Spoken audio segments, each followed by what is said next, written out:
السلام علیکم ناظرین، کیسے ہیں آپ سب؟ امید ہے آپ سب خیریت سے ہوں گے۔ آج کی ہماری اس ویڈیو کا موضوع فیصل آباد کے گاؤں گنگا پور میں چلنے والی گھوڑا ٹرین کے بارے میں ہے۔ آج کی اس ویڈیو میں ہم جانیں گے کہ اس شاندار سواری کو کس نے ایجاد کیا اور اس کو چلانے کا اصل مقصد کیا تھا۔ آپ سب سے گزارش ہے کہ ویڈیو کو آخر تک لازمی دیکھیں، اور جو دوست چینل پر نئے ہیں وہ چینل کو سبسکرائب کر لیں۔ آپ کا وقت ضائع کیے بنا ویڈیو کا آغاز کرتے ہیں۔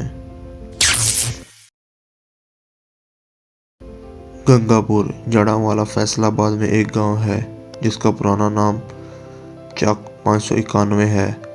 گنگا پور اسی شخص گنگا رام کا آباد کیا گاؤں ہے جس نے فیصل آباد کے بانی جیمز لائل اور ڈیزائنر ڈسمنڈنگ کے ساتھ مل کر فیصل آباد کے گھنٹہ گھر کا نقشہ تخلیق کیا اور اسے خود تعمیر کروایا تھا۔ یہ وہی گاؤں ہے جہاں مشہور زمانہ گھوڑا ٹرین چلا کرتی تھی۔ گھوڑا ٹرین سر گنگا رام کا حیران کن اور دنیا بھر میں منفرد کارنامہ ہے۔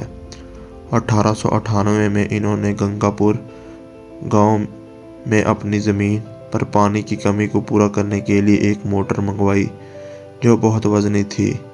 اسے گنگا پور لے کر جانا بہت مشکل تھا۔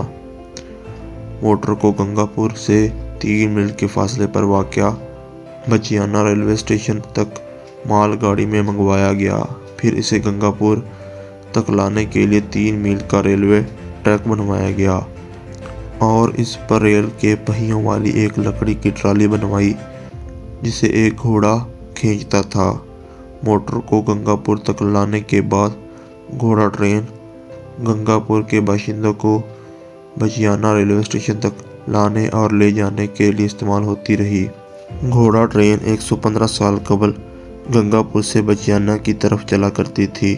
گھوڑے کے ذریعے لوہے کے پٹری پر چلنے والی اس ٹرین کو مقامی لوگ بچیانہ منڈی سے تقریباً 2 کلومیٹر سفر طے کرنے کے لیے استعمال کرتے تھے، لیکن کئی دہائیوں تک چلتی رہنے کے بعد اب یہ اچھوتی تخلیق زوال کا شکار ہو چکی ہے۔ اگر ہماری ویڈیو پسند آئی ہو تو اسے لائک کر کے ہماری حوصلہ افزائی کریں اور دوستوں کے ساتھ شیئر ضرور کریں۔